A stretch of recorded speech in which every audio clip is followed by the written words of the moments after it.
A batalha de Zoro contra o Gorosei e Tambarão Venojuro já foi traçada desde o momento em que o Gorosei chegou em Egghead, porém para Zoro vencê-lo não será tão fácil assim, porque o poder do Gorosei vai muito além do que imaginamos. Então se você quer saber sobre tudo isso e muito mais, então fica aqui comigo, que é isso que eu vou te mostrar agora.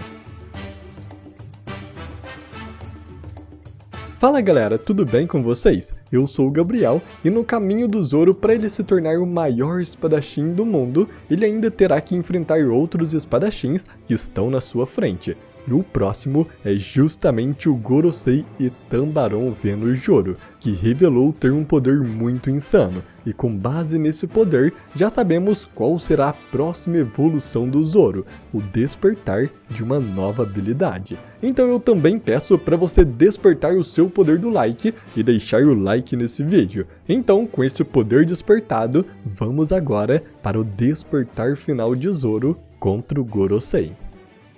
Zoro, desde o início da história, vem tendo uma evolução gigantesca. Ele começou como apenas um espadachim do mar mais fraco do mundo, que caçava piratas, na maioria sendo piratas insignificantes. Porém, mesmo assim, seu sonho era gigantesco. Ele quer ser o espadachim mais forte do mundo, e vemos sua determinação e sua evolução para conseguir conquistar esse sonho. Zoro percebeu o quão fraco e insignificante eram suas habilidades quando enfrentou Mihawk no Baratie, tendo realmente a noção pela primeira vez na sua vida do que significava ser o maior espadachim do mundo. E a partir daí, Zoro foi subindo degrau por degrau, sempre ficando mais forte a cada oponente que enfrentava. Um dos primeiros oponentes que fez ele ter um salto de força foi o Das Bones, que criou um grande obstáculo que Zoro não conseguia ultrapassar. Por causa de sua fruta do aço, todo o corpo de Das Bones era tão duro quanto o aço,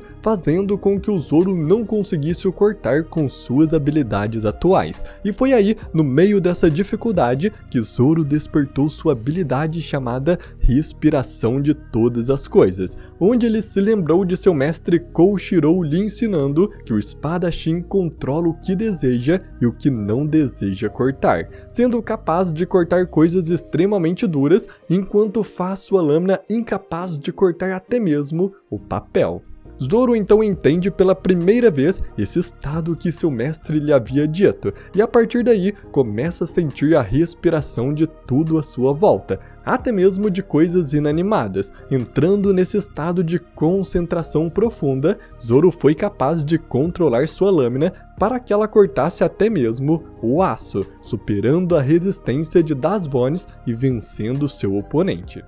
Mais tarde, Zoro também treinou com o próprio Mihawk, descobrindo que uma técnica de espada não se trata apenas de esgrima, mas também de haki. O que torna um espadachim realmente habilidoso é a quantidade de haki que ele consegue imbuir em sua lâmina, com os espadachins mais fortes do mundo sendo até mesmo capaz de deixar suas lâminas negras permanentemente. Isso, claro, deu um salto gigantesco na habilidade do Zoro. Agora ele não conseguia apenas cortar o aço, mas também com seu haki do armamento, ele conseguia cortar até mesmo uma montanha inteira com apenas um golpe, como vimos quando ele fatiou o enorme corpo do comandante Pika dos piratas Don Quixote. Zoro também evoluiu ainda mais em Wano quando, além do haki do armamento, ele dominou o haki do rei, sendo capaz de ferir as escamas quase impenetráveis do Kaido e também derrotou o King, um lunariano que é uma raça conhecida por sua resistência.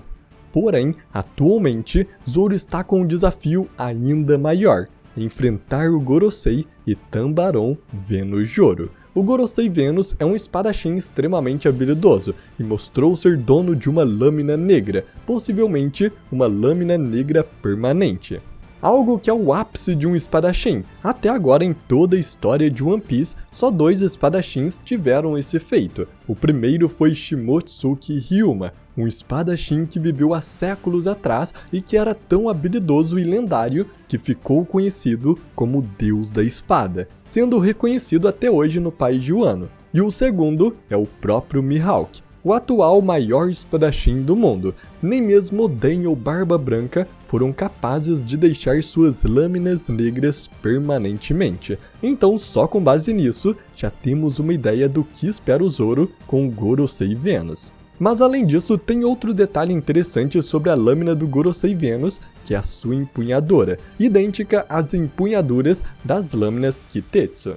As lâminas Kitetsu são espadas especiais, conhecidas por sua qualidade e também por elas serem amaldiçoadas. Essas espadas possuem uma vontade forte, e se o seu usuário não conseguir dominar essa vontade, a espada acaba matando seu usuário. Até agora, 3 lâminas Kitetsu são conhecidas. A primeira delas é a Shodai Kitetsu, a mais pura dentre as 3, que de acordo com o padrão, também é a com a vontade assassina mais forte, sendo a lâmina com a maior maldição das 3. Essa é uma lâmina de grau supremo, onde só existem 12 lâminas dessa classe no mundo todo, e atualmente o paradeiro da Shodai Kitetsu é desconhecido. A segunda Kitetsu é a Nidai Kitetsu, uma lâmina de grande grau que é um pouco inferior à primeira, mas ainda assim uma espada letal, que atualmente está com Kozuki Sukiyaki em Wano. E por fim, a terceira Kitetsu é a Sandai Kitetsu, a mais fraca das 3, mas ainda assim uma espada de grau, e que está sob a posse do Zoro. Então, levando em conta que a espada do Gorosei Venus tem o mesmo padrão de arte da Kitetsu do Zoro e também da Kitetsu do Kozuki Sukiyaki, a espada dele também deve ser uma das amaldiçoadas Kitetsus. Mas não qualquer uma, ela é a Shodai Kitetsu, a mais pura e mais forte de todas, com a vontade assassina mais poderosa desse grupo. O que faria muito sentido com Gorosei, afinal de contas, descobrimos que todos os Goroseis são demônios e possuem ligações ao ocultismo e à magia negra. Podemos ver isso com o fato deles serem invocados de um círculo mágico com o símbolo de um pentagrama, ou até mesmo os vários símbolos ocultistas espalhados pelo castelo de Mary Joyce. Então, no fim, o Gorosei Venus ter uma espada amaldiçoada seria a escolha perfeita. Mas suas habilidades não estão apenas em sua lâmina. A forma besta do Gorosei Venus também nos revela qual será a próxima evolução do Zoro.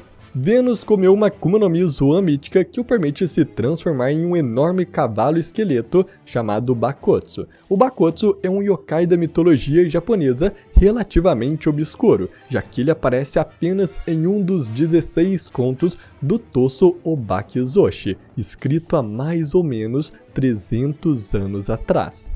De acordo com o conto, Bakotsu é um cavalo que morreu queimado e então voltou à vida como um esqueleto. E com os poderes desta fruta, o Gorosei Venus, ao se transformar no cavalo esqueleto Bakotsu, se torna extremamente rápido. Ele pode correr uma grande distância em segundos, correndo por boa parte da costa de Egghead enquanto atacava os pacifistas com uma velocidade muito alta, com alguns marinheiros que estavam por perto nem mesmo vendo passar, apenas percebendo que os pacifistas estavam sendo derrotados.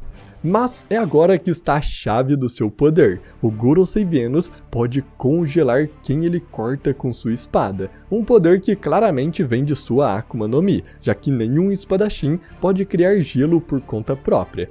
Mas isso é muito interessante porque já vimos outro personagem com uma habilidade muito parecida, e que coincidentemente, ou não, também é um esqueleto. Esse é o próprio Brook. Brook, após o time skip, ao aprimorar seus poderes, também ganhou a habilidade de criar gelo com seus golpes de espada. E é aqui que está a chave dos poderes do Gorosei. Brook nos explica que a alma de um humano que morreu deveria ir para a Terra dos Mortos e ficar por lá, mas pela sua fruta forçar sua alma a ficar no mundo humano, isso faz ela emitir uma energia poderosa. Portanto, o poder que lhe permite viver no mundo humano não são os órgãos nem os seus músculos, mas sim a sua alma. A influência da fruta do Brook potencializa isso para tornar o impossível impossível. Isso faz com que a alma do Brook conecte seus ossos novamente sempre que eles forem separados, porque o que torna o Brook vivo não é o seu corpo, é a sua alma. Por causa disso, o Brook também pode canalizar a energia de sua alma em algum objeto, invocando assim o frio do submundo, que permite congelar seu oponente criando gelo a partir da energia de sua alma. Agora podemos levar isso para o Gorosei Venus. A fruta do Vênus é o Bakotsu, que, como já vimos, de acordo com sua lenda, ele é um cavalo que morreu queimado e voltou do mundo dos mortos como um yokai em forma de cavalo esqueleto, o que de certa forma também é muito semelhante à fruta do Brook. Os dois estão relacionados ao mundo dos mortos e os dois são esqueletos, ou seja, são mortos-vivos. Talvez até mesmo de acordo com a lenda do Bakotsu, a fruta do Gorosei antigamente apenas permitia ele se transformar em um cavalo, mas após sua morte ou despertar de sua fruta, ele assumiu a forma Bakotsu, com sua alma voltando para o seu corpo, agora em forma de cavalo esqueleto. Mas essa parte é só especulação. O que temos certeza no momento é que, com base nisso, a fruta do Gorosei Venus também permite ele controlar a energia de sua alma, assim como a fruta do Brook, e é por causa disso que ele consegue criar gelo de sua espada. Esse é o frio do submundo, canalizado direto da energia de sua alma. Isso também quer dizer que Vênus não pode ser derrotado pelos métodos comuns, já que assim como Brook, sua alma provavelmente reconstruirá seu corpo se alguma parte for cortada ou se separar. Assim como Brook, o que o mantém vivo é sua alma e não seu corpo. Afinal de contas, ele já é um esqueleto que voltou à vida. Então o seu ponto central de força, que é o seu núcleo, é a sua própria alma. É ela quem Zoro precisa ferir para vencer o Gorosei Venus. E é justamente essa a próxima evolução que o Zoro precisará ter. Não é mais cortar coisas físicas como aço ou uma montanha de pedra. Zoro precisa aprender a cortar a alma. Isso pode parecer estranho, mas já temos indícios disso na história. O primeiro deles está justamente na mais nova espada do Zoro, a lendária Ema, que de acordo com Kozuki Sukiyaki, o seu criador, a Ema é capaz de cortar até o fundo do inferno. Para que o Gorosei consiga criar gelo, ele usa a energia de sua alma para trazer o frio do submundo. Como o submundo e o inferno são a mesma coisa, Zoro conseguiria cortar nessa lógica com a Ema a energia de sua alma e, consequentemente, também a sua própria alma. Zoro até mesmo já anunciou uma vez, quando estava lutando contra King, que ele é o Rei do Inferno, e de acordo com a mitologia, o Rei do Inferno tem controle sobre todas as almas do submundo. Com isso então, para Zoro vencer, ele precisa superar todos os seus limites mais uma vez, e ser capaz de cortar o próprio conceito de alma, que, como já vimos, possui uma forma física em One Piece, com o Brook tirando a alma de seu corpo e a controlando com todo mundo conseguindo a enxergar. O único ponto disso é que, apesar de todos conseguirem vê-la, a alma é intangível, pelo menos até agora, porque esse será o próximo passo para que Zoro se torne o espadachim mais forte do mundo.